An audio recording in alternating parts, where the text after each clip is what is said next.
Pozdravljeni gledalke in gledalci, poslušalke in poslušalci, to je N1 podcast. Kot ste verjetno že opazili, se sezona N1 podcasta nikoli zares ne konča. Praktično celotno poletje bom imela podcaste in gostila zanimive in relevantne goste in gostje. 5 fotografov je danes z mano, imena, ki jih poznate, gledalke in gledalci, ki jih pozna vsa Slovenija in predvsem vsi poznate njihove fotografije. Tudi, če morda ne poznate njih po imenu, pa gledate njihove fotografije in vidite svet tudi skozi njih. Jure Eržen, Uroš Abram, Uroš Hočevar, Borut Živulović, Nik Erik Neubauer, dobrodošli. Žive. N1 podcast s Suzano Lovec. Hvala, ker ste se tako odzvali in rekli, da pridete govoriti o fotografiji na N1.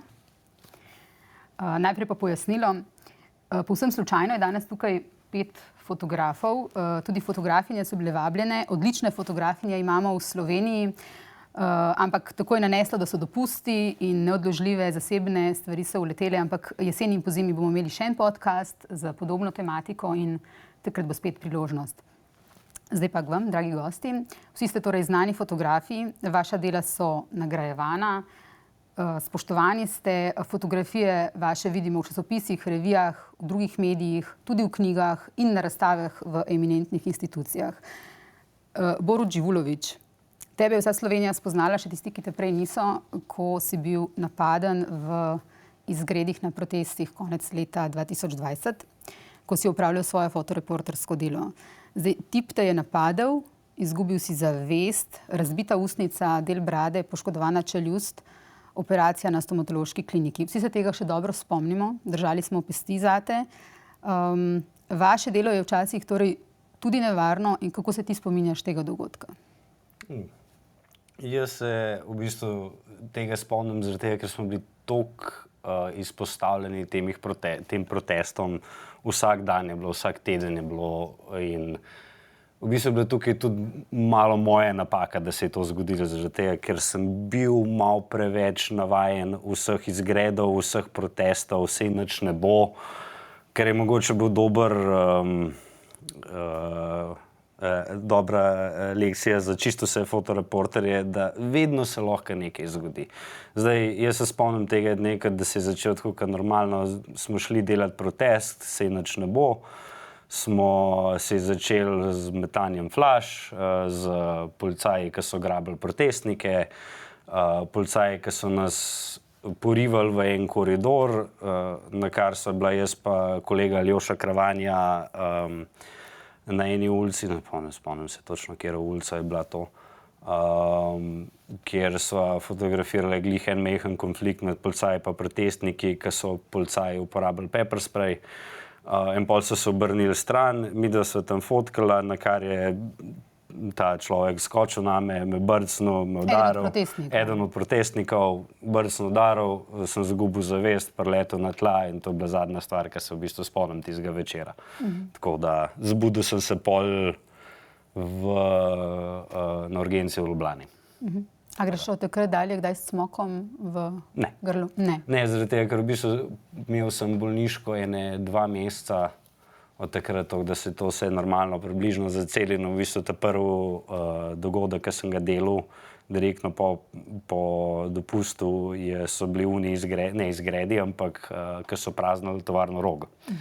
Tam je bilo pa tudi že kar, mislim, ni bilo nevarno za nas, ampak je bilo pa kar identično, kaj se je dogajalo na tistem dnevu v centru Ljubljane. Tako da je bilo takoj nazaj v akcijo, da se v bistvu nek strah ne zatrdi noter v meni, ampak je bilo business as usual, delamo naprej, to je naša služba, ne moramo se temu izogibati, take zadeve se dogajajo vsak dan po celem svetu, tako da moramo biti pripravljeni tudi na to. Uroš Abram, ti si diplomiral v Pragi na njihovi akademiji lepih umetnosti. Kaj ti da praška šola? Orodja, s katerim delaš. Naučite vizualne abecede, postavljati takšna in drugačna vprašanja, na katere se potem trudiš odgovoriti oziroma te opremi, da lahko potem s temi vprašanji skozi celo stvarjalno pot si pravzaprav pomagaš in opremite z vsemi znanji od temnice, fizike, zgodovine,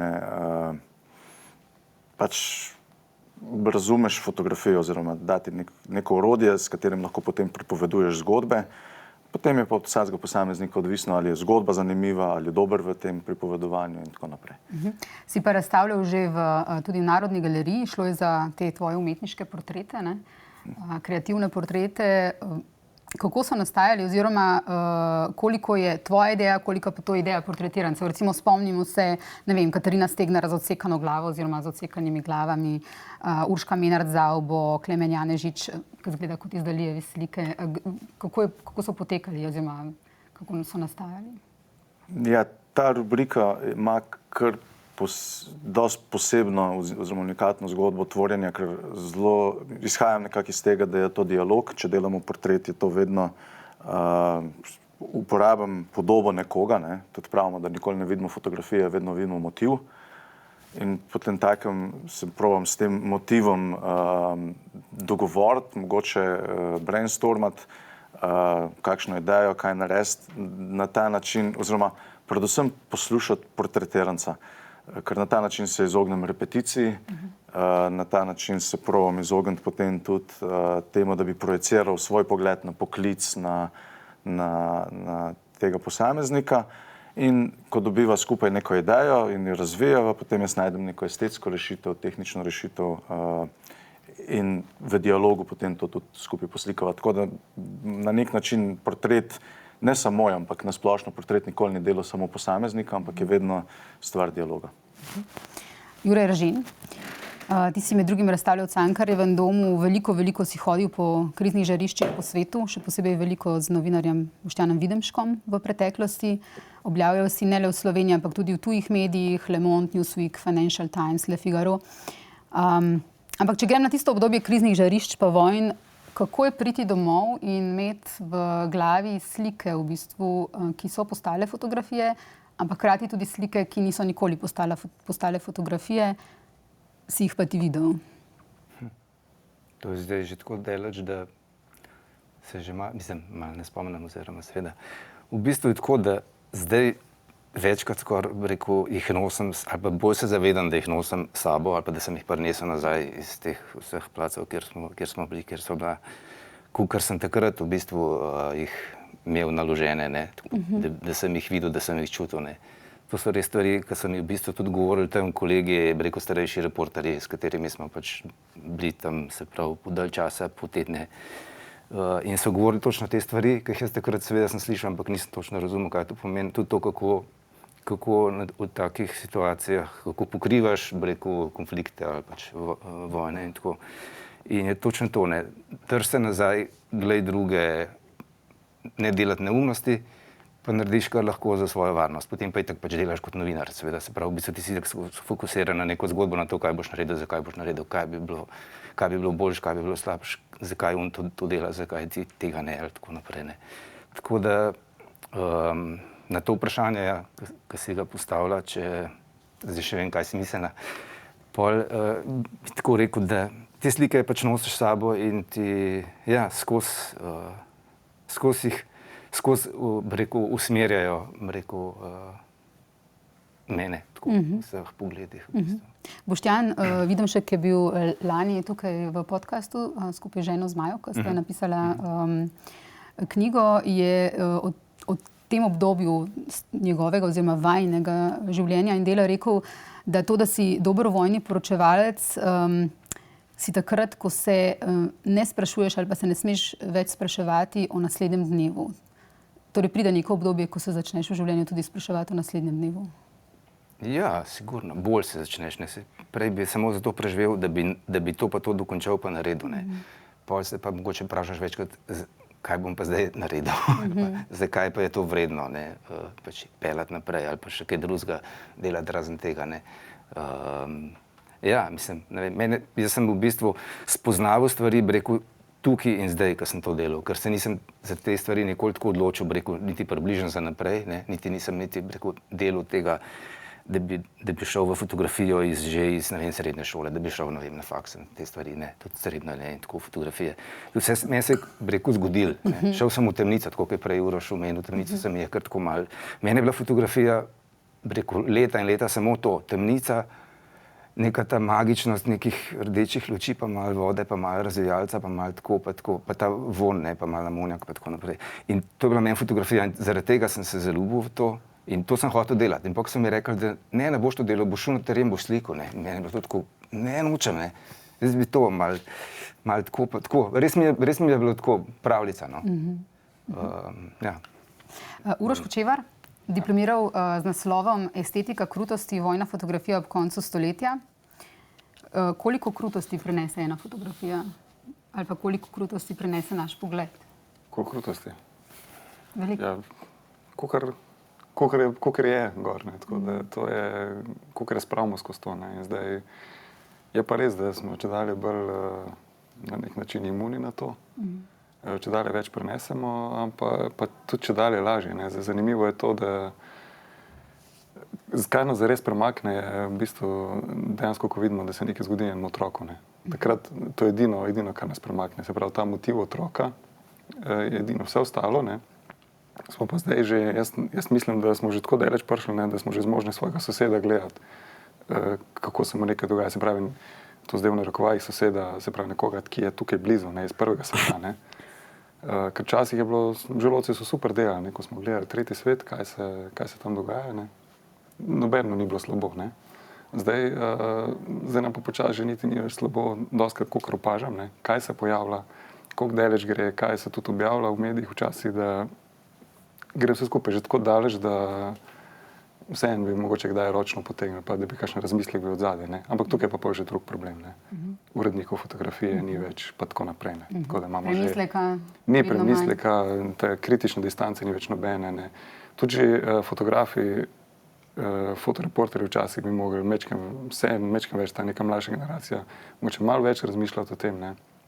Ne samo o nekem, kaj se naredi, ampak tudi kaj to pravzaprav teh nekih implikacij naprej, ne. Kam to vse skupaj pelje, ne. Sicer pa je tvoja tudi knjiga Estetika reportažne fotografije. Kako se je razvijala reportažna fotografija? A je sedaj recimo reportažna fotografija drugačna, kot je bila pred 50 leti? V bistvu se je zgodil tam nekje, 2007, s pojavom, če rečemo zdaj s pojavom Facebooka, ne vem, kdaj točno se je pojavil, ne. Se je zgodilo nekaj najboljšega, kar se je lahko zgodilo dokumentarni pa reportažni fotografiji. Zdaj, mogoče se marsikdo ne bo z mano strinjal, ampak tudi tako, kot se je slikarstvo osvobodilo v momentu, ko se je fotografija pojavila in je prevzela nase ta verizem, ali pa to, kar Uroš Abram vedno reče, ta forenzični del je fotografija prevzela, slikarstvo je potem lahko šlo v neko abstrakcijo. Se je razvilo v neke abstraktne in je dejansko na nek način slikarstvo zaživelo, je precej več domišljije noter in tako naprej, ne. V fotografiji je pa ta pojav državljanskega novinarstva ali pa citizen journalism, ki je prevzel ta verizem, analogijo z realnostjo nase in se pravi, se to objavlja, vsi, ki imajo telefone, slikajo, objavljajo in to, kar naenkrat sicer je trajalo nekaj časa, ampak po moje, če dalje manj treba fotoreporterja se ukvarjati s temi nekimi banalnimi stvarmi, ampak se dejansko lahko bolj posvetijo te neke pripovedi, neki, kaj bi rekel, narativi, pripovedništvu. No in zdaj temu, ne vem, potem prehajamo na neko spolsko področje, ne, zapravi, koliko še tlele, da ne bi slučajno resnice potvarjali v tem momentu, ne, ampak se razvija v to smer, ne, nekaj pripovedništva, neke literature, vizualne literature, vizualnega pripovedništva. To je, kar je sicer fajn, ne, in tako, temu zdaj rečemo nekako ta izraz, ni več toliko reportažna, ampak dokumentarna fotografija bi jaz raje uporabljal v tem smislu. Nik Neubauer, tvoja zadnja fotoreportaža z naslovom Ko greš na jug, vedno jokaš dvakrat, je z juga Italije. Gre pa tudi za večleten projekt fotografiranja, ne, tam na jugu Italije. Skratka, ko jočemo dvakrat, ko pridemo in ko gremo, kolikrat si ti jokal na jugu Italije? Ja, lih ene dvakrat. Mogoče ne lih na začetku pa na koncu, ampak po moje ene dvakrat pa sem, ja. Razstavljal si tudi že recimo v Muzeju novejše zgodovine. Lani si bil eden od zmagovalcev Belfast Foto Festivala, enega najpomembnejših festivalov za sodobno fotografijo. Za Večer si v intervjuju rekel, predvsem nočem s fotografijo nikoli nikogar prizadeti, čeprav to ni vedno mogoče. Si kdaj že koga prizadel s svojo fotografijo? Najbrž sem ga, ampak ne vem, tako ne spomnim se, da bi prav tako ne. Ampak verjetno si tukaj govoril o tej moči fotografije, ne? Ker verjetno se vsi strinjamo, da fotografija kljub vsem spremembam ali pa mogoče prav zaradi sprememb v svetu, tehnologiji in naših življenjih v bistvu ima izredno veliko moč, še vedno, ne? Ja, sigurno. Meni se zdi, da ja, v tem, kar smo govorili že, da pač je vedno več fotografij, vedno bolj so prisotne, ampak se mi zdi, da mase fotografij zaradi tega toliko bolj izstopijo tiste, ki so res močne, ne? Nimamo jih mogoče toliko zelo veliko, ampak imajo pa te toliko večjo moč. In zato se mi zdi, da mi sploh še ustrajamo pri tem, kar delamo, ker lahko bi rekel, se ima vsak fotoaparat, se ima vsak telefon, ampak tle se mi zdi, da nas to še zmeri pelje naprej, da vedno iščemo tisto močno fotografijo, tisto, da v tem času, ko vsi hitimo in vsi scrollamo po Instagramih, vsaj nekoga lahko ustavimo za, 5 sekund, 1 minuto. To se mi zdi že zelo, zelo veliko, kar lahko dosežemo. In tudi, ko se sam vračam nazaj na svoje fotografije in jih podoživljam, sem vesel, če se lahko kdaj ustavim pa rečem, to je bilo pa ok, ali pa tle sem nekaj dober začutil. In na tej res obilici, ogromni količini fotografij, ki je vsako leto proizvedena, odkar imamo pač tehnologijo, ki to omogoča vsakemu praktično, ne? Kaj se je spremenilo na boljše in kaj na slabše? Nekaj si ti že rekel, Uroš, mogoče ti? Jaz sem malo bolj pesimističen kot moj kolega, kar se tiče tega. Prva stvar, se strinjam to, kar je omenil kolega Hočevar, da je več citizen žurnalizma. Samo po sebi to ni nujno dobro. To vidimo tudi recimo na protestih, kjer policisti ne ločijo več citizen žurnalista od profesionalnega fotografa, ki je tam po službeni dolžnosti. In na nek način malo uvera naše delovanje, recimo. Druga stran tega citizen žurnalizma kot nek sociološki pojav, ki je posledica digitalne revolucije, je tudi happy slap. Torej, ko nekoga snemamo, oziroma mulci so, mislim, da tam 2007-2008 začeli ravno s tem, da se je nekdo snemal, 3 so pa hodili okrog pa focnetali naključnim ljudem, kar je 2008 že rezultiralo v prvi smrti. In potem mislim, da ni več evropske države, ki ne bi imela smrtnega primera. Tudi pri nas, mislim, da par let nazaj je bil pretep, ki je končal tragično za smrtjo, posnet in predvajan na Facebooku. Druga stran so neumni izzivi, ki jih postavlja, ki si jih mladi grejo kot zopet ta sociološki vidik tega. Tretja stvar pa, ki mislim, da je najbolj pereča, ki bi jo tudi morali dosti bolj efektivno nasloviti, je ta inflacija podobo, ki si jo omenila, je prišla do te meje, da pravzaprav vsak dan naredimo okrog, mislim, da zdaj že 5 milijard imidžov. To moramo nekje hraniti, to nekje objavimo. Če preračunamo, koliko je povprečna fotografija velika in koliko rab en server, da ima to, da nam ponuja 24 ur na dan, pridemo do vsaj ene nuklearke ali več energije na tem planetu, ki jo pravzaprav poganja bolj kot ne naša nečimrnost. Tako da tukaj se mi zdi, da imamo tudi kar nekaj se za pogovoriti, kaj to povzroča. In sem malo bolj črnogled, kar se tega tiče. Ravno tako ta kvantiteta fotografij, če jih imamo 5 milijard, pa če jih imamo milijardo ali pa 100 milijonov na dan, je to, če vsaka 1000 na internetu vrhunska, to pomeni, da imamo par vrhuncev na sekundo, kar pomeni, da dosti težje v tem scenu najdemo iglo. In zato ne vem, če dobre fotografije pol dobro izstopajo oziroma da so tukaj bolj na voljo ljudem, ker so zakopane v inflacijo slabih fotografij.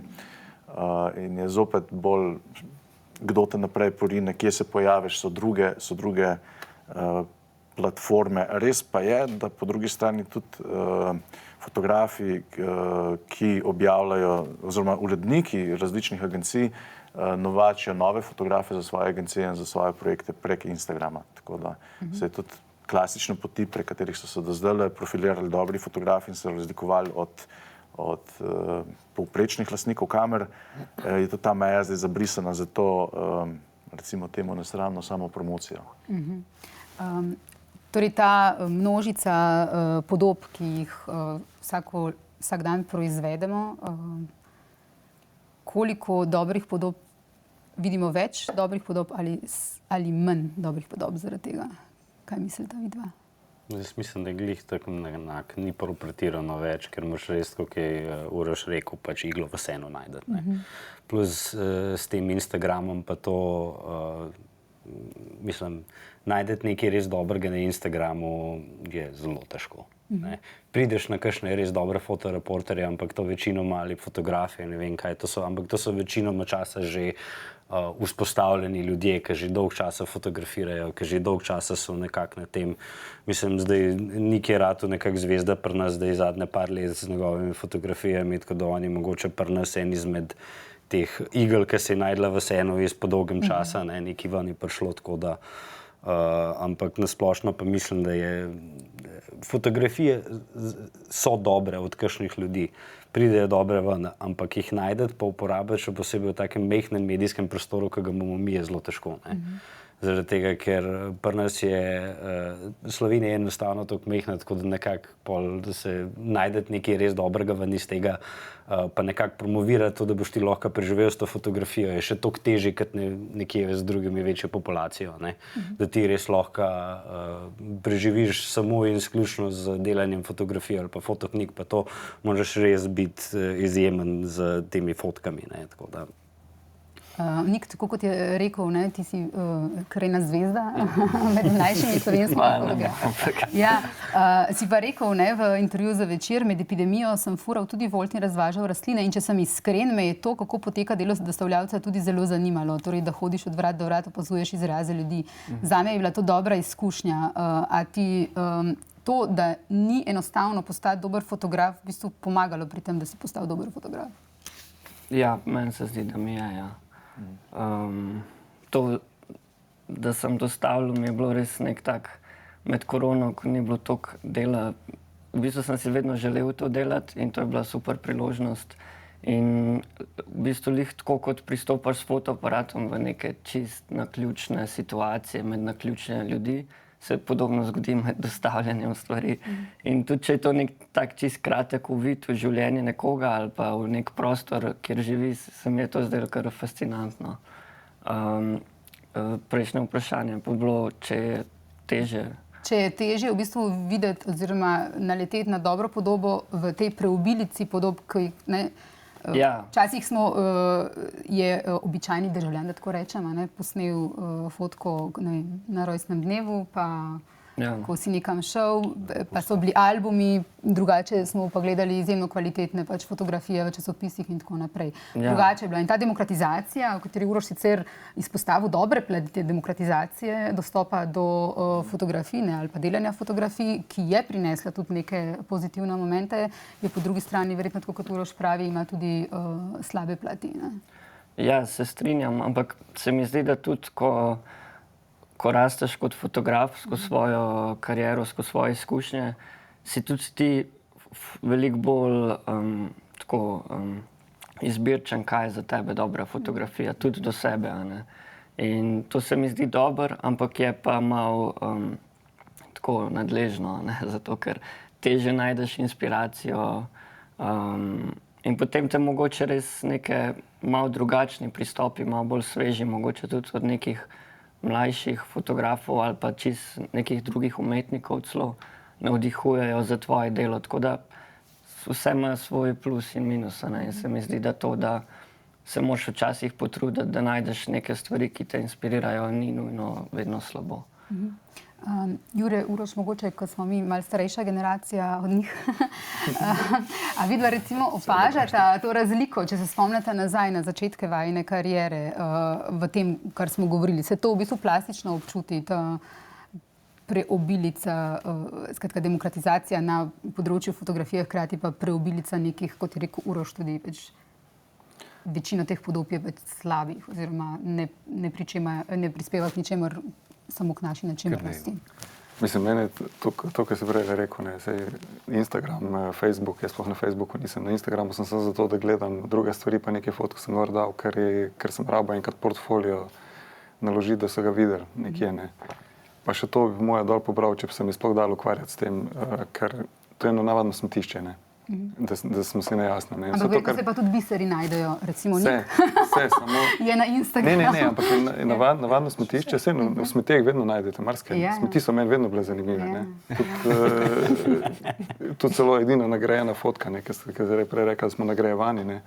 Midva, mislim, jaz imam eno nagrado, ti pa nobene, ne, kako celo tako nekako, da je, a veš, jaz sem tudi nehal pošiljati, ker je bilo, že vedno, ko sem poslal, pa sem bil pol razočaran, ker nisem dobil, pa z tega nisem delal nekega slona, je pač samo muha ostala tam, ne. In hočem to reči, da ko ti v teh smeteh najdeš nekaj, ne, ampak drugače pa to eno smetišče, ker se mi sploh ne da več gledati, ker neki videi so vse živo, tako da je to, ne vem, če gledam nazaj, ne, pred tem pojavom, ne, je bilo, dejansko vsak dan smo se Zeitinge pregledali. Zdaj ne vem, vprašanje, če kdo od nas danes zjutraj se usedel pa Zeitinge pogledal. Jaz sem že ta prvi, ki nisem nič odprl. Ampak sem doma užival z svojo hčerjo, pa eno prijateljico imel na obisku in smo imeli zajtrk dolg in sploh ni na pamet padlo, da bom karkoli pogledal, ne.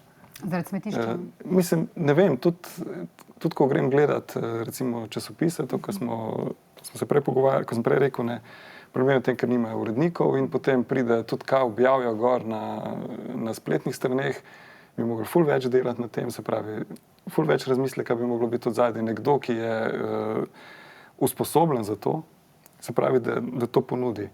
Edino tako lahko na nek način vsaj poskušaš vzgajati javnost, ne. Ta javni prostor, ki sicer je nekam zginil, ne, se je nekje zgubil v nekem tem medmrežju, je še vedno, se mi zdi, da se da vsaj teh nekih par ljudi vzgojiti, ne, se pravi, teh par igelc najti noter, ne. Da bi pa zdaj rekel, ja, je nekaj dobrega prinesel, je pa dejansko je to, tako kot vsaka stvar, vsaka dobra stvar ima tisto svoje temno plat, ne, in je to problem, ne. Tudi recimo to, kar se je zgodilo, če mi dovoliš, ko sem prej rekel, kaj vse prenese javnost, ne. Recimo, ko so Gaddafija ujeli v Libiji pa ubili, ne, so določeni etablirani Zeitingi iz tistega videa, ki je v bistvu selfie unih, ki so tistih, kako ne rečem, ko se ga najdel, tiste skupine, ne. Tisti video, ko so ga posneli, ki je popolnoma negledljiv, ne. Z tega ven so zrezali ven still frame, ne, in Gaddafija tako v obraz, ne. To je recimo nekaj, kar ne narediš, kar prej sploh ni bilo to. Etično, moralno, ja. Etično-moralno staro, breko pravo, tega ni kupilo, ne. Ne glede na to, kdo je on. Ko so Bin Ladna ubili, je ameriška javnost zahtevala tisto fotko, ne vem, prestreljene glave, ki pa je, da mu je pol obraza falil, ne. Zakaj? Zakaj bi sploh to rabili, ne? In takrat ameriška administracija super naredila, tega ni dala v javnost. Smešno je bilo s tistim DNK analizo, bomo potrdili pa tako naprej, ne? Ampak ameriška javnost je bila jezna, ker enostavno oni so takrat pekli zrezke, ker se je po noč to dogajalo, ne? In ker je bil pač pri njih še 1. maj, tam pa 2. maj, nekaj takega, in so bili jezni, ker so kar naenkrat vislice so jim, odrekli so jim pravico do pogleda, pravico do pogleda na vislice oziroma ogleda javne usmrtitve. Skratka, če ni fotke, it didn't happen. Šli smo nazaj v 17. 18. stoletje, ko je to še bilo javno usmrtitve. Toliko smo že tle, da rabimo točno to. Se veš, kaj to pomeni, če nekoga obesijo. Mislim, ne, se smo že videli, prebrali, ne vem kaj, ampak ne, daj mi ta moment, ki bi rekel, to je tako kot tisto, ne smeš sem pogledati ali pa to so tega ne bomo kazali. Včasih si to sprejel tako nekako, ja, se veš, kaj to pomeni, to je pač itak nek pojem in tako neke stvari, ki ni treba, da vidiš, pa veš, ne. Se v tem, bi rekel, mi, ki smo se pravi fotografi, ki kreiramo slike, imidže oziroma nekaj odzivamo, nekaj dodajamo, itak je fotka emocija, ne, oziroma čustvo, vse ostalo je trik, kot je rekel Christopher Anderson, pa še kakšen pa tako. Ampak točno to, ne, vse kaj ti, ko ti prebereš se nekoga obesila, pa če ga vidiš, mislim, zakaj nekje čutiš neko zadovoljstvo, nekje pa samo neko dejstvo, ki se je zgodilo. Mislim, to je res stvar, bi rekel, tistega, ki to bere, gleda, ne tistega, kaj se je tam zares zgodilo. Ne. No, ampak to se je dogajalo tudi mislim, Ne, saj- v generacij. taki Ne. V časopise, če taki se je svet, spomniš, ja, itak. je bilo, se je napisano v tekstu, kje imaš pa fotko. Ne. Ja, tekst ima neko svojo. Nekaj se da s tekstom narativo, povedati drugače, kot se da vizualna z vizualno popolnoma komunikacijo. drugačna. Ne. In je to, se ne da vseh stvari, mislim, ne moreš ti vse spraviti. In dostikrat je bilo neko to nerazumevanje tudi strani urednikov, govorimo za nazaj že, ne, da niso razumeli to, da pač enostavno na drugačen način se to pripoveduje. Ne. Da slika pripoveduje na drugačen Na način. na drugačen način, ta vizualna More, pripoved ja, drugače poteka. Ne. Je pa se tudi ta prva stvar, ki jo vidiš. Takoj kot preš tudi to. tajten papir, ne? Tudi to. Ja, lahko je tudi bereš, da lahko, ja, se strinjam totalno, ne. Fotka pač te zadane, ne. Tekst pač moraš prebrati, tudi če je kratek ali pa nekaj. Ampak fotko lahko tudi pol bereš, bi rekel, drugič, tretjič. Če je dobra. Točno to, ne. Vidiš, aha, zaradi to, ki ti zgor dol, to je pač, bi rekel, itak skladba, kompozicija, ne vem, ne, ima to, ima tist, vsebuje ali pa ne vsebuje. Ali te toliko potegne, da vidiš, da je še drugi, tretji korak, četrti, pa kaj to pomeni, ne samo kaj ti vidiš, zato ker to, kaj mi vidimo, ne, je nekaj drugega, kot kaj mi začutimo potem. To je seveda proces, ki človek, njegove sposobnosti, njegove izkušnje, bi rekel, pogojuje to, da ti to peleš naprej in, bi rekel, spravljaš, aha, to je za to, pa kje je pa tist, ki je, ne vem, kdo je pa kriv za to, kdo je pa zaslužen za to, kaj bo pa zdaj jutri zaradi tega, pa tako naprej, ne. Katera je pa recimo fotka, to, kar si zdaj opisal, to, kar ti dobra fotografija naredi, ne? Imate vsak eno mogoče, če lahko piše, ko je vam osebno fotka na zadnje, ni treba, da je na zadnje, ko se spomnite, naredila to, kar naj bi dobra fotografija naredila? Jaz mislim, da predvsem ni to dobra fotka v smislu, katera fotka, kaj je motiv, ampak mi se zdaj pogovarjamo o tem, kako razumeti fotografijo. Fotografija ni namenjena razumeti, tako kot glasba ni namenjena razumevanju. Glasba je namenjena temu, da se pleše. In to je osnovno gonilo, kako ti potem plešeš na to, če uporabim to analogijo, na to fotografijo. Ne? Lahko tudi to sede, ne. Ja, sploh, mislim, ampak kaj ti začutiš ob tem, ne? Tudi fotografije so zelo fajne študije narejene o tem, da v bistvu ravno v medijih, da se mi odločimo na podlagi fotografije, v tekstu iščemo alibi za našo odločitev. Ne? Tako da je pravzaprav bolj pomembno, zaradi tega jaz poudarjam to vizualno abecedo, ki ni forenzična abeceda, kdo je bil, kdaj je bilo. To recimo zelo pogosto, zato so uredniki fotografije pomembni, ker zelo pogosto novinarji so navajeni tega miselnega procesa. Kje je bilo, kdaj je bilo, katere podatke bomo dali javnosti. Ja, ki je linearno. Urednik fotografije bo pa mogoče iz nekega protesta, namesto da bo pokazal množico, zraven še uro in napise, kaj se je dogajalo, dal samo en izraz iz tega protesta. Ki bo bil dosti bolj Ponazoril, kaj se je dogajalo in tako, zakaj. ja. Ali pa tako kot je Nik, recimo, ki je fotografiral plakate na protestih tudi z druge strani, tam, kjer se vidi selotej. Ja.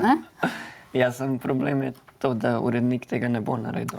Ne bo, mislim, redko bojo izpostavili nek Ne za intimen news, ne, moment. ampak za kaj drugega. Ja. Ja, dobro, kakšen projekt. Zato pač pa neka- tudi se mi zdi, da se dokumentarna fotografija iz časopisov v galerije in drugačne prostore premika, kar pač. Sedi. prav. A ima kdo od vas neko fotko, ki vas je recimo v življenju zaznamovala, pa da rečete tako, vedno znova se v glavi vračam k njej? A ima kdo od vas? Jaz sem recimo eno tako fotografijo v pisarni, sem jo že iz prejšnje službe prinesla, to je fotografija, ki so mi jo dali, ko so nam ukinili oddajo. Na Bobseveju.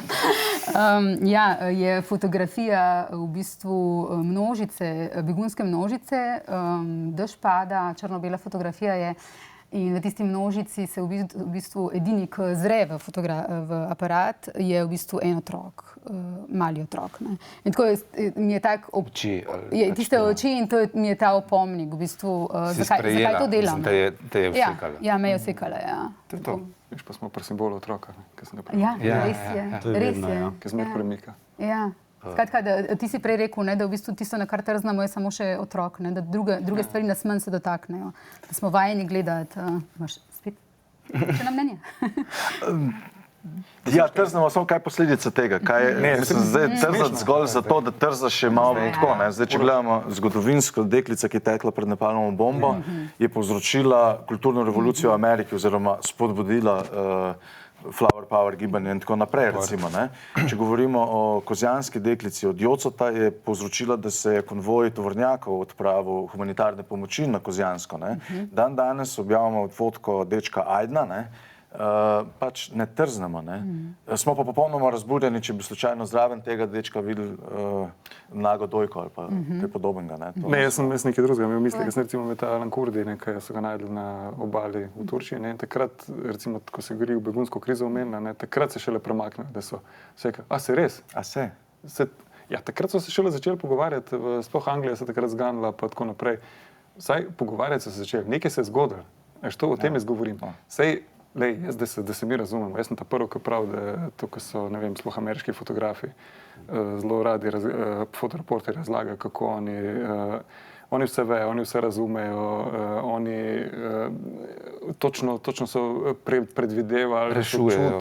Oni rešujejo svet. Pa poslušaš francoske fotoreporterje, recimo, ne, ki so, ali pa evropske, ne, pa noben ne bo začel govoriti o tem, kako rešuje svet, kaj je naredil, ne, enostavno, ker smo pač toliko bolj ponižni v tem, kar delamo, neverjetno. Ne. Jaz mislim, predvidevam, oziroma smo vzgojeni drugače, ker je pač nek čist drug svet. Ne. Pač oni se prodajajo.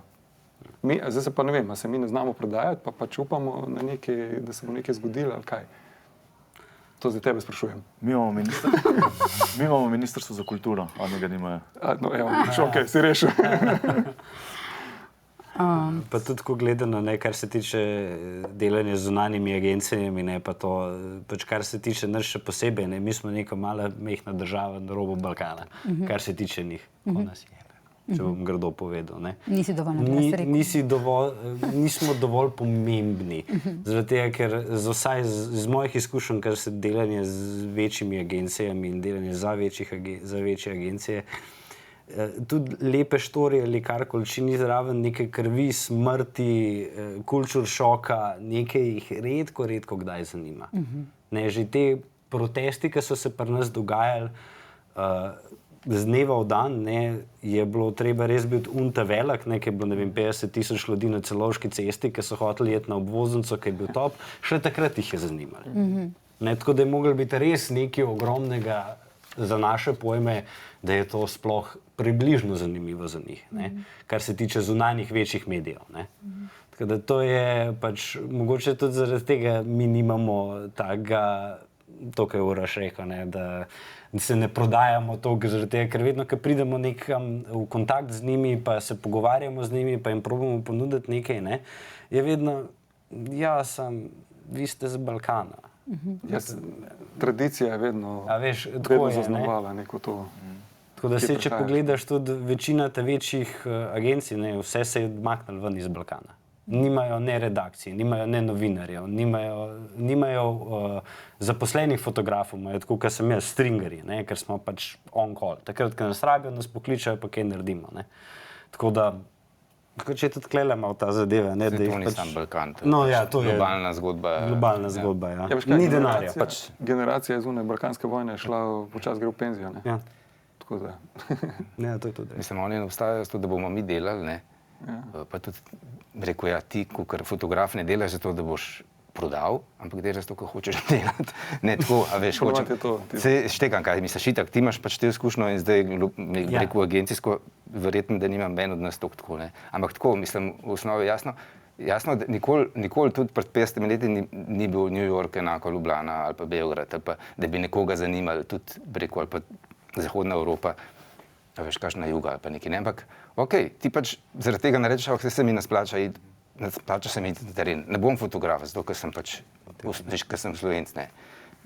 Mislim, se imaš danes, rekel, vse iz celega sveta ljudi, ki so pač, dobri in znajo, pa so iz vsake lukne od tam do tam. Nisi kulturno omejen, ne? Ja, točno to. Slikamo kozarce, isto kozar za nas, za Američane in za Japonce. Predvsem si ne delaš, rekel, že vnaprej rečeš se brez veze, zato ker ti to delaš zato, ker čutiš, da moraš, mislim, vzeti fotoaparat pa iti, ne vem kam, ali v hrib, ali v gost, ali na morje, ali v puščavo, ali tlele ven, ne, pa se sprehajati po, ne vem, Celovške, karkoli.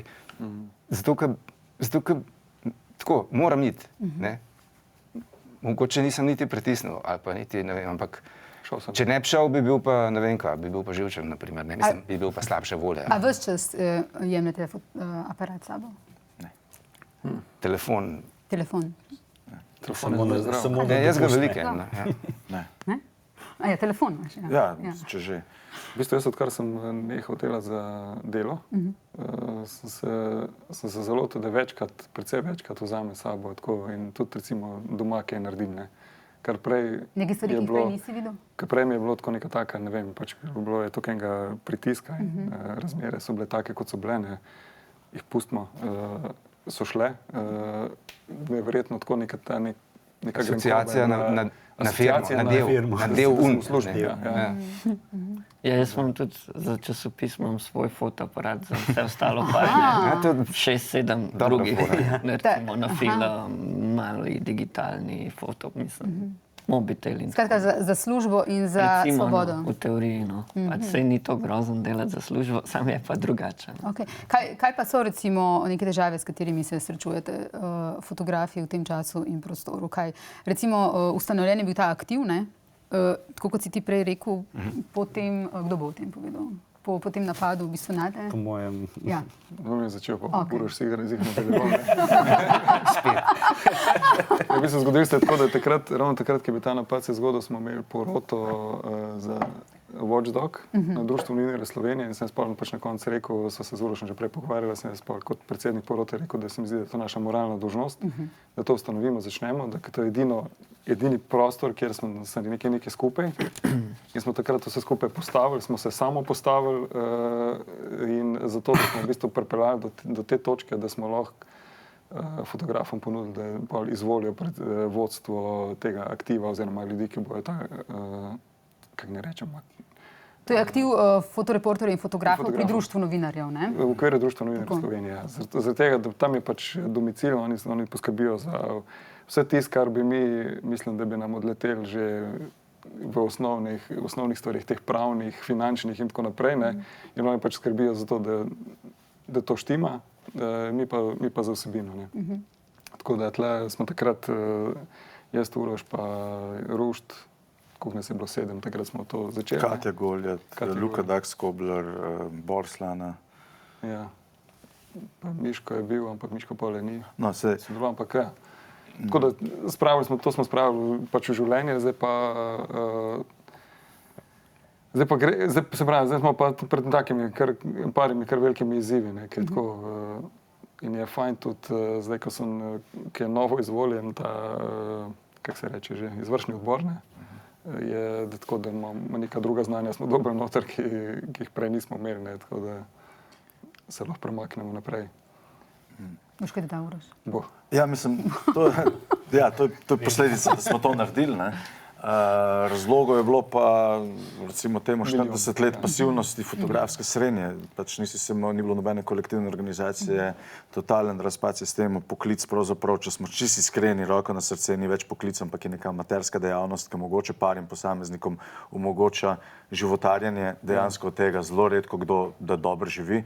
Pustimo zdaj le stok fotografe, ne, tukaj bi tudi dobro izpostaviti pač slikopleskar pa slikar, oba dva uporabljata čopiče. To ne pomeni, da delata iste stvari. Mislim, da naša naloga kot fotografov je, da razbijamo predsodke, stereotipe, klišeje, neke pričakovane zadeve, pokažemo nek nov pogled, ne? Medtem ko stok fotograf živi od tega, da utrjuje klišeje, stereotipe in tako naprej. Kar hočem reči, je, da pač so razmere po celem polju, ne, ali govorimo od tega, kaj je javni prostor, če govorimo, kaj je javni prostor. Pred 30 leti pogledamo fotke osamosvojitve, Bavčarja, Kučana na Brionih, Janša na poti v zapor, Joco Kaleta nad Triglavom, je javni prostor dobesedno javni prostor. Danes nas usmerjajo tako v parlamentu, tako na ulicah, tako vse posod v bolnišnicah, in kjerkoli je tokenih pravnih omejitev, pa pustimo zdaj naše etične in moralne norme, ki bi se morali ob tem tudi razvijati naprej, da je težko še govoriti o javnem prostoru v teh gabaritih, v katerih jih imamo nekako shranjeno v naši podzavesti.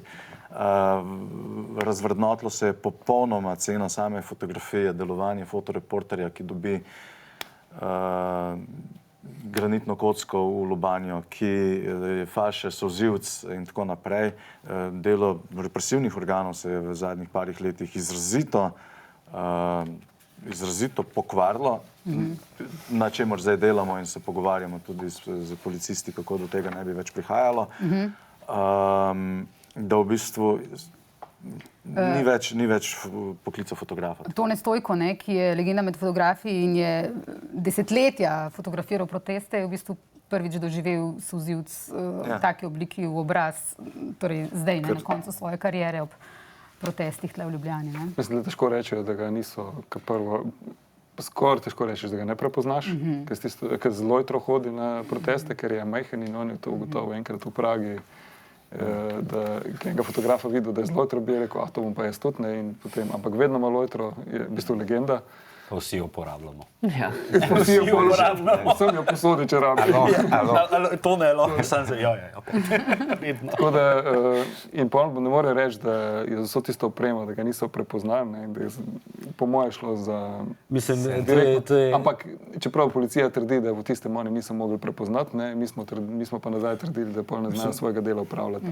Naše vprašanje je bilo samo, kaj se je spremenilo v zadnjih parih letih, da so lahko 50 let prepoznavali fotografe, nam omogočali našo državljansko odgovornost, ker mi tudi tam nismo zaradi tega, da slikamo, ampak ker smo po službeni dolžnosti, ker smo v končni fazi, ne sem po službeni, tudi za zgodovino, kakšne fotografije bi pa bile, če bi imeli samo nadzorne kamere. Naša dolžnost do družbe je v bistvu dokumentiranje. Mislim, je nekaj tudi za reči. Ti, ko stopaš ven na take, če rečemo, nasilne proteste, ti nekako se zavedaš, da je mogoče šansa, da se nekaj zgodi s tabo. Veš, vedno, ko greš, če boš šel v Francijo na proteste delati, naprimer, vedno veš, da se lahko nekaj zgodi. Pri nas je to seveda malo bolj milo, ni lahko dobiš pepper spray, kakšno flaše letijo in tako naprej. Pač sprejmeš to, jaz se strinjam, da to se ne sme dogajati, da pepper sprayejo nas, ki delamo to, ampak moraš pa tudi sprejeti to, da ko si ti v množici ljudi, ko slikaš in ne vem kaj, in če se en policaj odločil, ok, zdaj pa dosti pa pepper spraya pa fašeš, nekako sprejmeš to, da pač si bil in the line of fire. Zdaj to ni prav, da nas sprejejo, ampak se pa lahko zgodi, mislim, se tudi tebi zgodil, na tem prlevu. Ja, tlele. Mislim, da vseh 5 tle zelo dobro pozna okus pepper splaya. Tudi nobenemu ni tuj. Sam še zmeraj to ne upravičuje, zakaj bi se v letu 2 dobesedno potrojilo, početvorilo število napadov na novinarja. Oziroma, ne na novinarja, na fotografe in snemalce. To je zelo specifično. Ampak ne, samo da sam izpostavil, da se zavedaš, da se lahko nekaj zgodi. A veš, ker pač nismo zdaj, pač prideš ta in fašaš pepper spray in zdaj se dreti po vseh socialnih omrežjih, da pač si fasil, se meni zdi malo kontraproduktivno zaradi tega, ker si v takem poslu, ker je to lahko šansa. A vzameš, da je masko? Vzamemo masko, imamo vsi, Tudi zadnjič sem imel, pa si se naučil. Ker naši novinari so tudi jemali. Zanimiv detalj je na protestih, kjer je Borut obležal, je bil edini fotožurnalist, ki je imel čelado. Celo to. Edini sem bil čelado takrat, Se pravi, si klical. Ja, tako klical sem. To je ta, veš, kaj reče. Prosil sem. Pocijesta skikalcev. Kaj pa fotografija v času umetne inteligence, Photoshopa, v času filtrov? Poseben članek smo pred časom pisali v rubriki Poglobljeno o tem.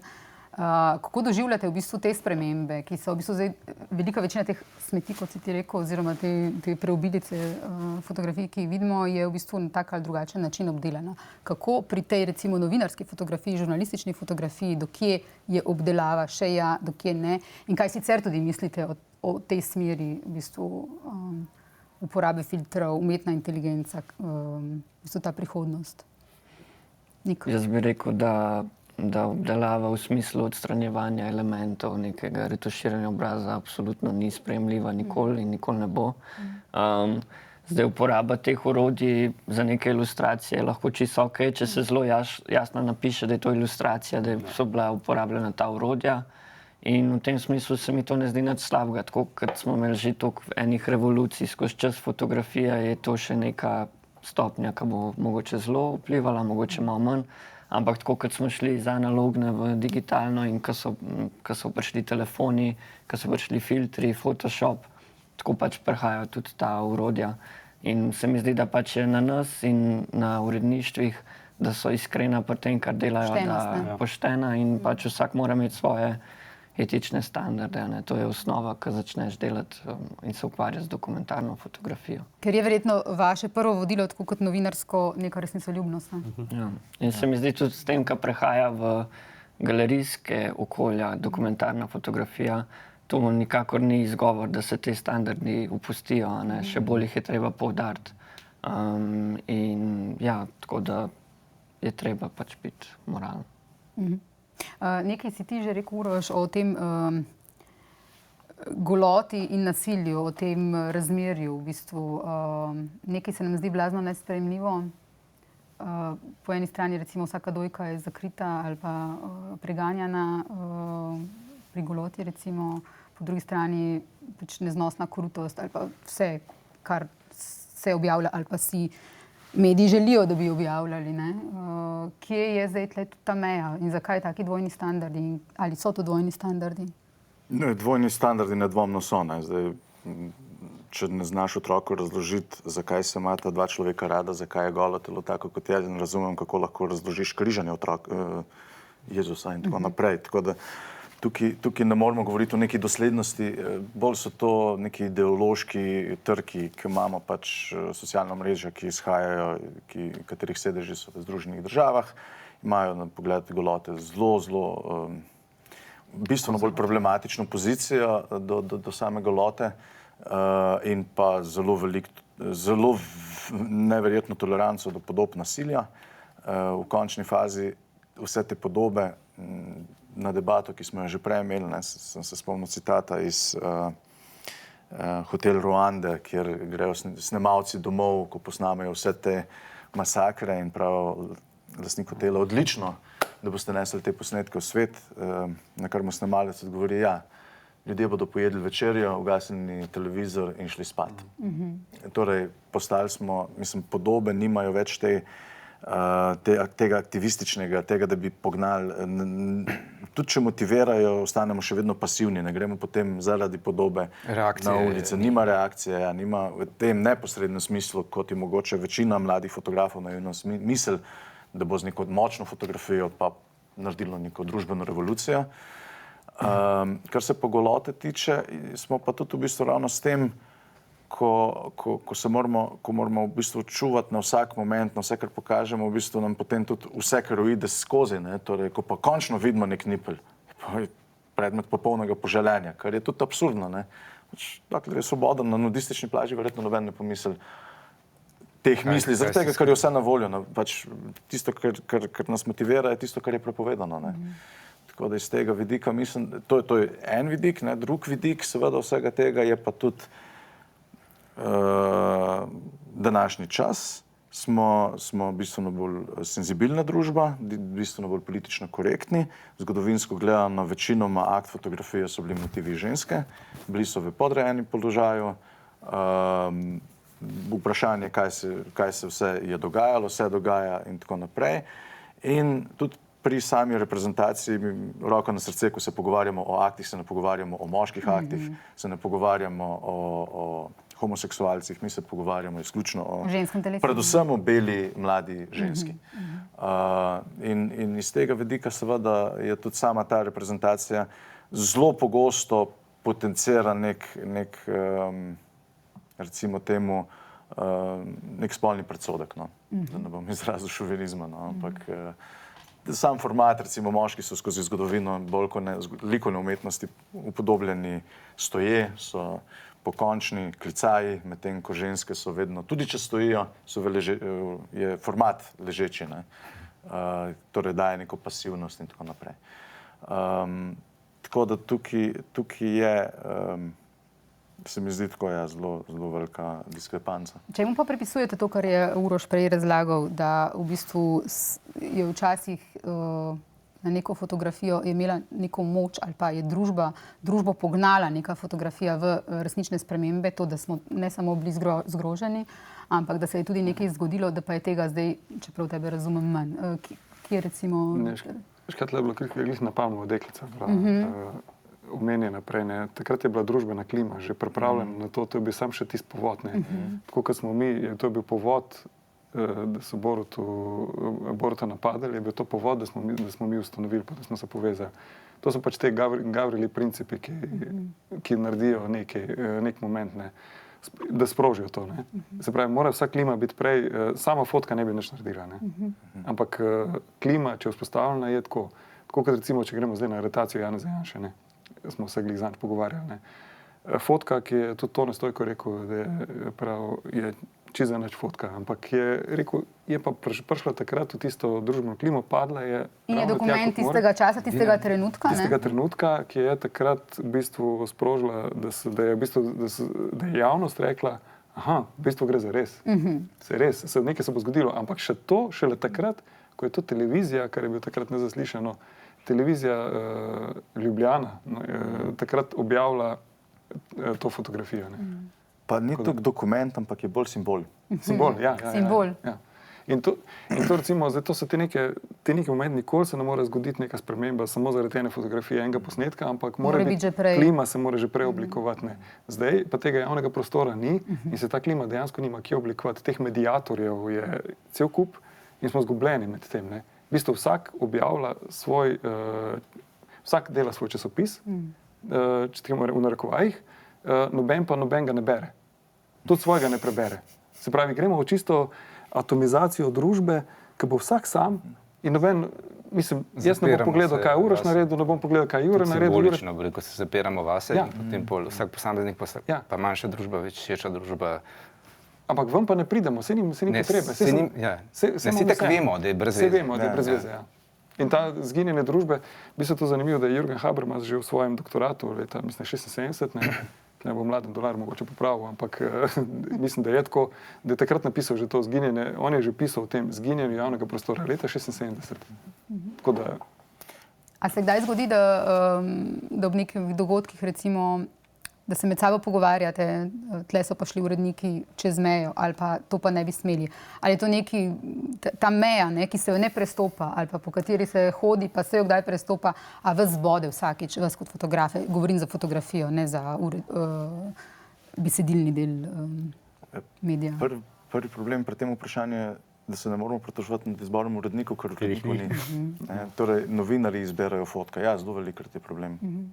Po mojem. Ja, potem te odgovorni uredniki pa itak, ja, tako smo se odločili. A pa recimo je bilo tudi primerne, zvečer pridem na redakcijo, bilo mi je rečeno, zbereš fotko, ki si jo posnel, gre na zadnjo stran, ti določiš, ko bo postavljeno, greš domov. In vse pogledam, prijem naslednji dan, pa mi reče, tak je bil dnevni urednik, ne reče, ja, meni bo tista bolj všeč. Mi je ven vrgo in drugo dal, ne. In se ti lahko slika, in pa čakaj malo, o čem ti govoriš? Dodal sem samo zato, da ne bom jutri rabo, ker grem že zjutraj naprej, ne, da ne bom rabo se še s temi fotkami ukvarjati, da sem jih zdaj že zdal. Ja, ampak ona je bila boljša. Po čem je bila boljša? Mislim, jaz sem dosti na novo v časopisni fotografiji, recimo. Tako da niti ne vem, kako je bilo včasih, ampak kot jaz opažam, jaz nimam nobenega nadzora nad tem, kaj bo objavljeno, pa kako, pa celo v kakšnem formatu bo objavljeno. Ali lahko kakšno svojo željo, da je, bi rekel, podaš? Ja. Zato bi bilo ful dobro, da ta, kar je bilo tam. Ja, lahko. Imaš komu to reči ali pa te kdo posluša? Lahko, ampak tudi iskreno nimam toliko te motivacije, ker se to vedno nekje zgubi vmes ali pa niti ne greš več fizično tja, pa to neverjetno. Ja, ne, to ne. In tako pošljaš slike, pa tako. To ne, ampak včasih smo jaz sem enostavno stik ali pa smo delali sliko in si želel bolj nekega ekipnega dela, no, sam. So pa tudi res včasih take teme, ki pač so toliko zakotne, da res težko tudi narediš dobro fotko ali pa dostikrat ne dobiš nobenega feedbacka na tvoje delo, ali narediš dobro ali slabo. In se mi zdi, da tle se motivacija malo zgublja. No. To je normalno. To je bilo od nekdaj, tudi v tistih naših romantičnih časih, ko smo en teden postavljali v reviji neko reportažo, pa se 5krat skregali, pa smo šli spet nazaj, pa pol na koncu pač neka odločitev mogla pasti, nekaj pa prišel, recimo, sem delal še v Danilu Slivniku. Ne, tak bo. In pol je on to določil in je bilo to. Ampak je pa tudi bilo, se spomnim, ki ste prej rekli, mi je vedno dizajner rekel, oziroma ta grafični oblikovalec, je rekel, da nared fotko, da sem mu lahko pasel po njej. Aha, pasel po njej. Da sem mu pasel po njej. In to mi je bilo vedno tisto, da smo pasli, se pravi, da se res dogaja. Bilo res tisto, res tisti čas mi je. To mi je vedno bilo, da se bom pasel, ne, po njej lahko, ne. Jaz bi še na to, ker ste se prej pogovarjali o urednikih in o teh usodnih fotkah, ki spremenijo, ne. Zelo pomembno, glih iz tega vidika je zelo pomembno imeti urednika fotografije, ki v bistvu vidi širšo sliko in vidi, katera podoba bo zdaj nagovorila občinstvo in dejansko jih naredila, da plešejo. Ker ravno primer deklice, ki teče pred napalno bombo, je bila posledično tukaj efektivno ravno zaradi uporabe, kako so uredniki se odločili, da jo bodo uporabili. Sam fotograf sploh ni te fotke dal v prvi rundi naprej. Tudi on sam ni prepoznal, kaj pravzaprav je povslikal in je šele v drugi rundi zaokrožila svet in takrat so uredniki pokazali, zakaj je funkcija urednika pomembna. Sej tudi recimo pri temu otroku, begunskem, na plaži je bil premislek pri tem. Načeloma se mrtvega otroka, oziroma sploh mrtvega človeka pač ne objavlja, razen ko. Ne? No, samo po drugi strani smo imeli pa sekretarja na Ministrstvu za kulturo, ki je na Twitterju objavljal fotke mrtvih družinskih oziroma pacientov zaradi covida in tako naprej. Kar je preseglo kakršnokoli, mislim, kar je... Še politiko noter vržemo, pa smo itak konc. No, ampak se politika je v končni fazi tista, ki diktira. Ja, ne, to je pa to, stanje v družbi in civilna družba. Da nekdo, ki je na taki poziciji, recimo v ministrstvu, ki je tako blizu, da gre to narediti, ne, to ti pokaže, koliko tudi nimajo nekega takta, nekega premisleka ni od zadaj in to tisto, ne, vzrasli smo na smetišču, ne, vse kaj. Vse kaj pa narobe, zakaj bi se pa umil, če sem zrastel na smetišču? Vse je odprt, vse je tle. Koliko opažate, da se spreminja, spet mi starejša generacija, to, koliko je v bistvu neka fotografija vredna ali pa neka fotozgodba. Pred leti, ko smo imeli na Pop TV še to oddajo Epilog, ki sem jo prej omenila, smo med drugim gostili, Maja Sodja je z njim naredila, z Jamesom Nachtweyem, en daljši intervju, ko je bil tukaj v Sloveniji. In on je takrat, on je res pač eminenca svetovne vojne fotografija, ne, bil je pač čez fotografske objektive videl v bistvu vse vojne zadnjih desetletij. In on je takrat rekel, recimo, videl sem najboljše in najslabše v človeštvu. In potem opiše, kako je v bistvu en dan potem, ko je fotografiral prisego Nelsona Mandele kot enega največjih dogodkov 20. stoletja, naslednji dan šel v Ruando fotografirati genocid. In je rekel, kot bi šel z dvigalom v pekel. To, kar sem hotela poudariti, je pa ta njegova izjava. Pravi on, novinarstvo je posel in mora biti uspešen posel, da preživi. To razumem in spoštujem, ampak je več kot posel, je družbena dolžnost. Ni treba, da se vsaka zgodba prodaja. Mora se tudi nekaj dati in to je osnova novinarstva, ki je v tem času preveč v senci. Želim si, da bi spet našli svoje pravo poslanstvo. O tem v bistvu sprašujem. To, kar je on rekel, in to ne velja samo za fotografijo, govorim tudi za novinarstvo, govorim predvsem za novinarstvo, ni treba, da se vsaka zgodba prodaja. Tle je tudi neka dolžnost. Ne? Kako vi kot fotografi občutite to? Ja, jaz mislim, da v bistvu to je en tak paradoks, ko ga je Uroš prej tudi izpostavil z tem inflacijo fotografij, da imamo potem več citizen žurnalizma. Noben od nas ne dela tega zaradi denarja. Torej, že naravna selekcija zaradi tega, ker je poklic ratov to, kar je, poskrbi za to, da tukaj ni vojnih dobičkarjev na nek način, ker je pravzaprav preslabi pogoji so za nekoga, ki bi s preračunljivostjo pristopil v ta posel.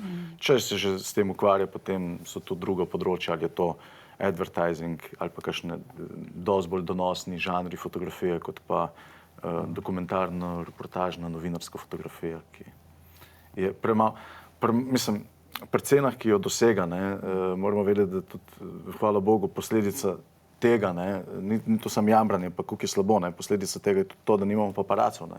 Da če že kakšno slovensko estradnico slikajo na Krku, lahko vsi vemo, da je pač fotografa sama plačala, ker nam se ne splača gor pa dol voziti, ker so potni stroški verjetno 6-krat večji od tega, ker bo honorar od tega. No, sej ne, da bi to sicer ti delal, ampak... Ne, samo kot nek primer tega, zakaj vsi, ki se danes ukvarjajo z fotografijo v žurnalizmu, to ne delajo kot službo, ampak to delajo kot poklic. To ni nekaj, s čimer se okoriščajo in živijo na ta račun, ampak so poklicani k temu, da to delajo in delajo to po veliki večini v svoj strošek.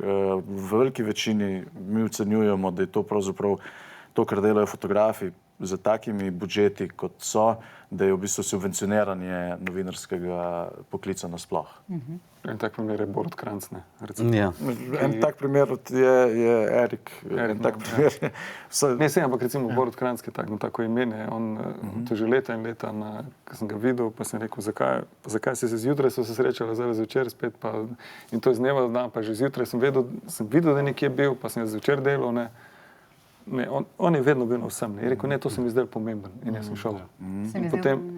In on je vse to tako spremljal. Jaz sem pač bil v sistemu tle na delu, ne. Smo bili v sistemu tako, da si bil pač dopoldan, popoldan, pa še vedno smo kdaj šli glih kakšne proteste, pa smo šli malo pogledati. Ne. Zdaj pa reče, še malo pogledati.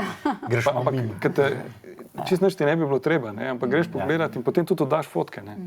Ne vem, smo šli na dopust, pa si z dopusta prinesel nekaj fotk. Ne. Skratka, vsi čutite to kot vašo dolžnost? Ne dolžnost. Ne. Hočemo. Ja, veseli nas, ne? Del nas. Sej to, kar je Uroš pregovoril, itak vse, ampak mislim, če ti je služba hobi, ne, pa si takoj že rekel malo lufto, ne, pol že, vse ti je lažje, ne? Ok, jasno, da vse te pol, rekel, druge elemente, ki gre zraven, ampak ja, mislim, ampak to ni nič novega, pa to ni fotografija, nobena specifika, ne, vsak posel. Če ti greš v to, zato da boš zaslužil, potem boš kot prvič trpel vsak dan, kadar ne boš zaslužil, ne, dobro, boš ful vesel, ko boš, ali kaj, ne vem, ampak če pa ti greš zaradi česa, če imaš pa že itak toliko špeha od spodaj, kot te nos, ki si že tako malo, si pa že tako, rekel, malo prednosti in pol tudi češ kakšno uro dal ali pa 2 dni dal, ali pa češ mogel nek prespati, ali pa če ne boš jedel, ali pa če ne boš plačan, ali pa če ti ne boš imel, ne vem, za parking plačati ali karkoli že, smo se mi pol pogovarjali, naprimer, o takih urejenih redakcijah ali pa firmah, ne. Ko smo se, rekel, na redakcijskih sestankih pogovarjali o tem, kdo je kje parkiral, pa nima listka, pa ne bo dobil 2 evra nazaj. In pa je bilo to 97% časa, ne. Nisem dobil letalske karte povrnjene, ker nisem napovedal notranjega leta, ne. To so tako nekaj, kar rata pol ta birokracija in vse ostalo, a veš, povoz, vse to, kar se zdaj pogovarjamo. Ja, meni se zdi, da imamo najboljši poklic na svetu, sigurno. Drugač nas ne bi bilo. Če ne pa greš, točno to, zakaj pol delaš to, če ti ni, ne?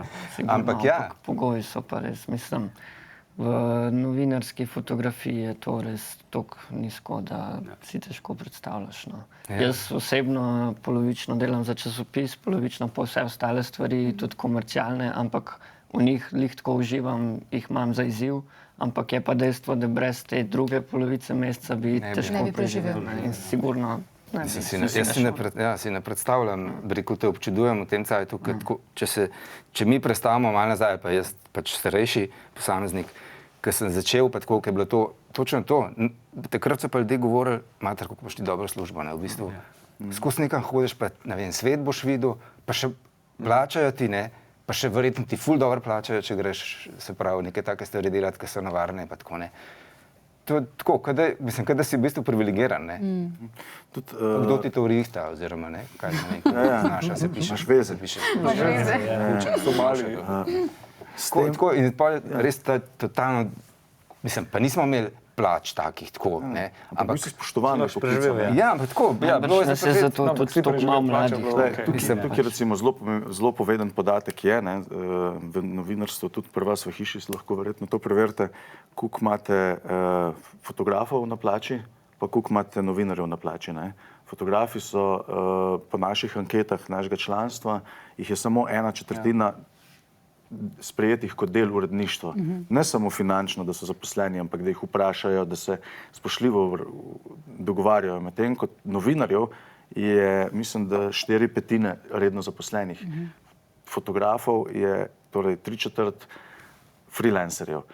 Drug podatek, ki je šokanten, je, da polovica od teh vseh fotografov, ki tvori naše članstvo, jih polovica mora poleg opravljanja svojega poklica, ki je postal visoko strokoven, visoko zahteven, visoko tehnološki, moraš upravljati še druge poklice, kot je razvažanje pic za Volt in tako naprej, da lahko sploh preživiš, da lahko si privoščiš opremo, ki je par 10.000 evrov vredna, da lahko delaš na njo kvalitetno in tako naprej. Tako da v bistvu ves ta odnos, ki je okrog tega, ne, zelo velikrat se nam je zgodilo, da smo bili pravzaprav bolj pomembni za uredništvo kot ljudje z vozniškim izpitom, kot pa ljudje, ki smo znali fotoaparat handlati, ne.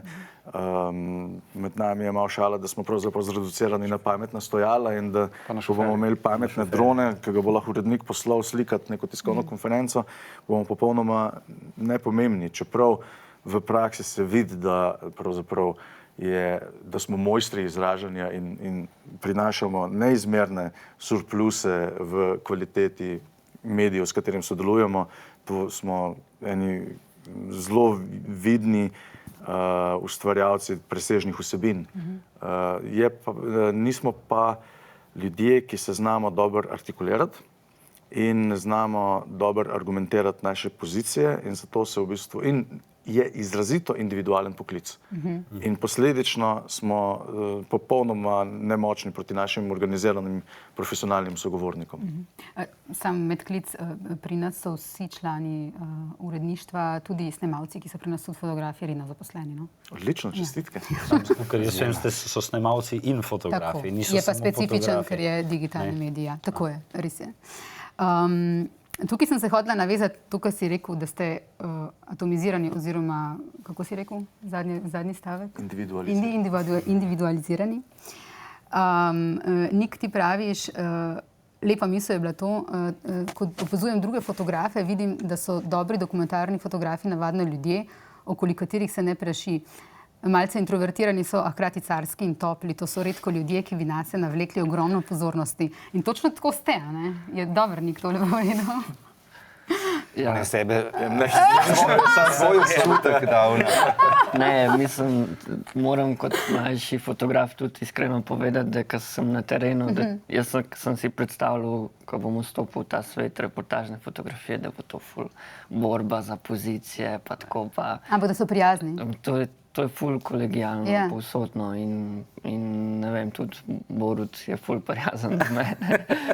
Tako pa sploh jaz, ko sem včasih začel s kakšnim flešom, ki ga vam potegnem, pa se vsi stran obrnejo. Ja, to je res, ja.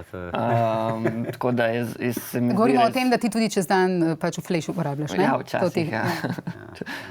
Ampak ne, res ful je kolegijalnost in tega, tako da tudi zaradi tega je lep poklic in tudi po moji izkušnji tudi z novinarji imam zelo lep odnos in vsi so ful profesionalni, ful pomagajo, tako da glede tega je res super. No. Ja, super.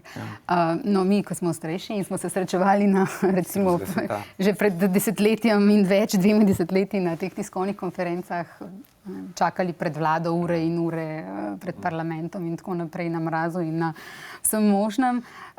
Imam tudi to izkušnjo, ne, da v bistvu je neka ta simbioza med fotografi in novinarji, tudi snemalci in tudi, če nisi iz istega medija, tudi, če nas mogoče se podjetja dojemajo med sabo kot konkurenca, v bistvu se to nikoli res ni čutilo med nami. Ne.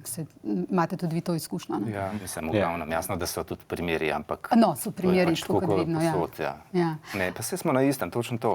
Vsi rabimo isto stvar, ne. Zdaj, seveda, vsak bi prav še malo drugače ali pa še malo boljš, ne, kar pomeni, da točno to, da mora biti malo zase, ne. Zato, moraš pa ti najbolj debatirati, pa si vicev govoriti vmes, moraš ti nekaj malo, da ne bom meni videl, ko boš ti... Hkrati smo pa vedno malo popazili tudi na drugo. Seveda, ne, mislim, itak smo bili pa točno to ekipa, ne. Pa tako malo zbiraš, kjer obit, ko boš zdaj bil verjetno za neki tiskovni konferenci. Koliko si motiviran, koliko ti je čisto vse, neki tvoj kapov ti, koliko je neki to, kar moraš tako malo, mislim, ne, spet, kjer sam vidiš, kaj moraš pa kaj hočeš, ne. Ok, za konec mogoče, ko smo ravno pri politiki pristali. Ne, nisem vedel. Sem tako apolitičen, da nisem čutil. Kako pa vi gledate na, recimo, naloga fotografiranja politike ali pa recimo volitev, volilnega dne? A je to za vas? A je to za vas neka obvezna vaja ali je to Ne, volitve so super, ker so preko emocije in energija in ta preko prijatelji in sovražniki in mi bomo proti vam. tako videti, bi rekel, ne, ko pride tam. Imajo odvisno, za koga delaš, pa kjer štab si poslan. Ne? Ne, no, se zdi, da točno to, ne. V štabu SDS je verjetno drugače kot v štabu Levice, ne. Zdaj, kako pa ti to, zdaj pa ti sliki to, da je tam to drugače. Skratka, je vedno znova izziv. Na 4 leta, tako kot za Meni je nas, bilo za vedno, novinarje, ker nam je to tako kot olimpijske igre, Pa ne zato, da si rekel, ja, pa da bi se na filu sam sebe, ja, je izziv, razumem. ampak enostavno me zanima. To je to. Zato, ko uživaš, ko to delaš, ne. Tako, ko tu, če imaš manjšo plačo, vem, koliko uživaš, ko delaš. Zato, zato štekam, da nekdo, ne, ali pa tudi kaj ura, peče stvari, ki so oni že šli, ki so do 3 v službi, ne, so pač eni, kar delajo in nas sprašuješ, so ti dvignili plačo, ali pa, mislim, ne, pusti me, ne, tole moram, ne vem, to čakam, to bi rad, to me zanima. Tako je, ne, na nekih volitvah, na nekem štabu je ogromno nekih nepričakovanih stvari, ker veš, da bodo nepričakovane. Medtem ko na neki tiskovki točno veš, kaj bo na tiskovki. Pa tudi tam ne veš, včasih. Se zgodi, ne, ampak v glavnini je dolgočasno ravno zaradi tega, ker ti točno določijo, iz kje moraš slikati, določijo ti čas, določijo ti svetlobo, tako da dejansko tukaj neki veliki se izražati ne moreš, ne, da bi se neki igral tukaj znotraj tega. Ne. Tam gre bolj za nek tak forenzičen oziroma za nek opisljiv dogodek, ki ga tudi seveda je nujno potreben, ampak napram nekem bolj unikatnim zadevam, kot so volitve, kjer je slaba volja, kjer je smeh, kjer se pleše, kjer se to... Cela kampanja je bilo to zanimivo, ker je bilo to tako nek proces, kaj je ena poroka ali pa nekaj, ne.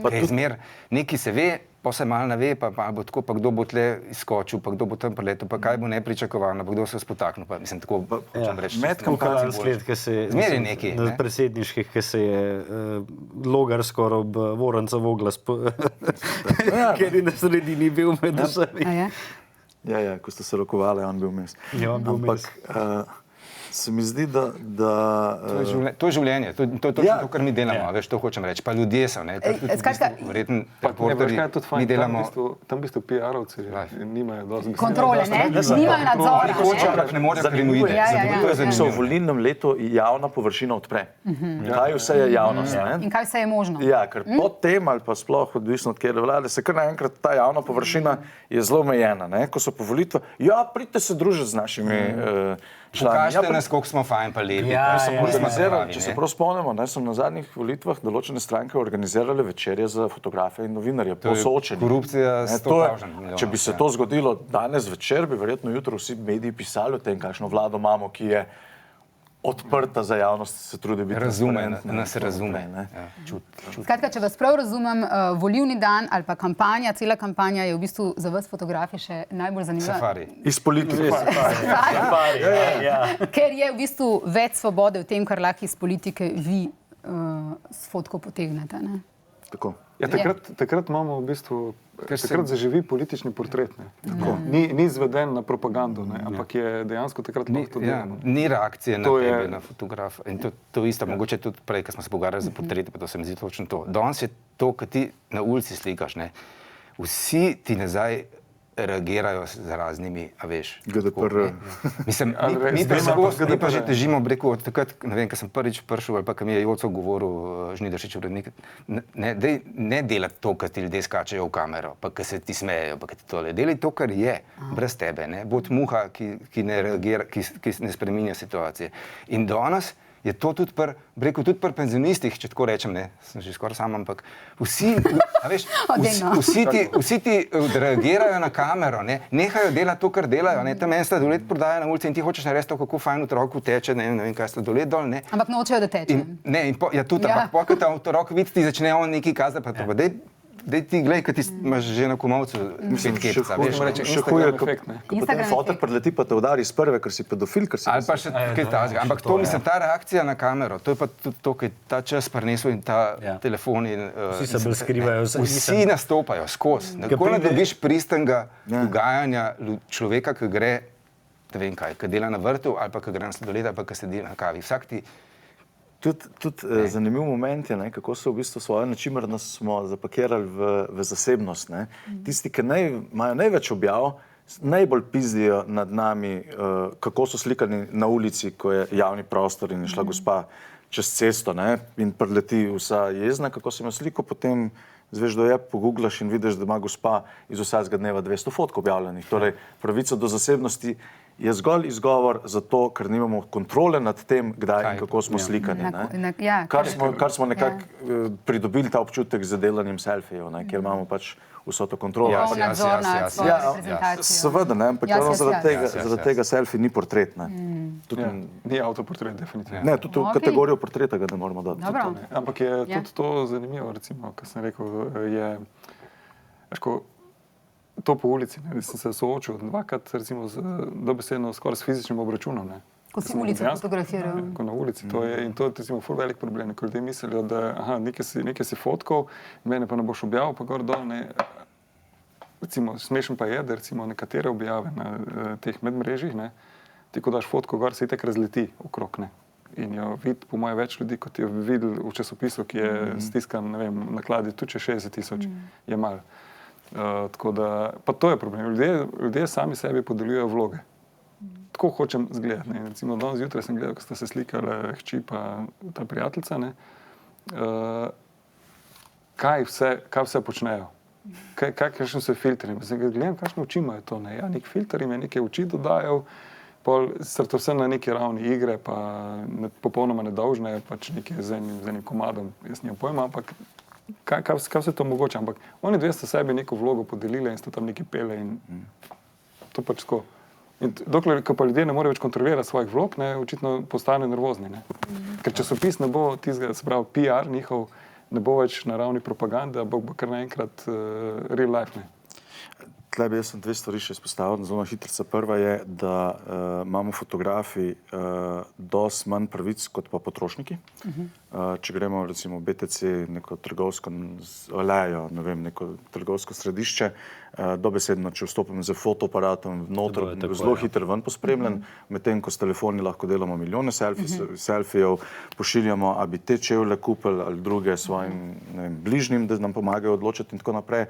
Tako da to je en primer tega krčenja javnega prostora in te neke dvoličnosti. Ta druga zadeva je pa ravno pri teh filtrih, oziroma ko ste se prej že pogovarjali z Instagramom in za socialnimi omrežji, mislim, da imajo recimo Francozi dosti boljše to rešeno, ker morajo ob uporabi Photoshopa ali kakršnekoli intervencije, ki vsebinsko spreminja fotografijo. Ne govorimo o zgolj vizualnem ključu, torej, ki je svetlo, če se malo barve popravijo, kontrast in tako naprej. Spreminjanju telesa. Tako, kot je, ali pa kot je Nik govoril, da se iz ozadja odvzame neka zadeva in tako naprej, mora biti zakonsko predpisano, mora biti označena. Tudi zaradi tega, ker vsi ti filtri ali pa to, kar smo delali s Photoshopom, lahko iz česarkoli naredimo karkoli. In za samo podobo, ker fotografija pa le ima to, kakorkoli se trudimo, da ji podzavestno vedno pripisujemo kredibilnost. In je zaradi tega zelo pomembno, ko smo se pogovarjali o teh mojih portretih, ki so na zelo različne načine narejeni, vedno je podpisano kot podoba. Zaradi tega, da damo vedeti, zelo pogosto je čist klasična fotografija. Je pa dostikrat Photoshop, je dostikrat intervencija gor in tako naprej. In mene nič ne prizadene, če je to v nek širši kontekst postavljeno za nekoga, ko bo pa hotel biti točno tako namazan ali pa točno toliko velike oči imeti, kot jih ima nekdo na fotografiji, pa če bo zraven pisalo, da pa če je fotografija, bo dodatno potrebovalo, da je to kredibilnost te podobe. O problematiki filtrov smo tudi nedavno pisali v rubriki Poglobljeno. Tudi profesorica Heather Widdows, profesorica filozofije iz Velike Britanije, je v bistvu o tem govorila za nas, tako da vse bralce in bralke napotujem tudi na rubriko Poglobljeno, če jih to zanima. Vsem skupaj najlepša hvala, da ste bili danes gostje v NN podcastu. Hvala za vaše misli o fotografiji, o spremembah na področju fotografije in o moči fotografije v novinarstvu. Hvala. Hvala tudi za vaše delo. Hvala za zanimivo vprašanja in teme. Hvala. Thanks.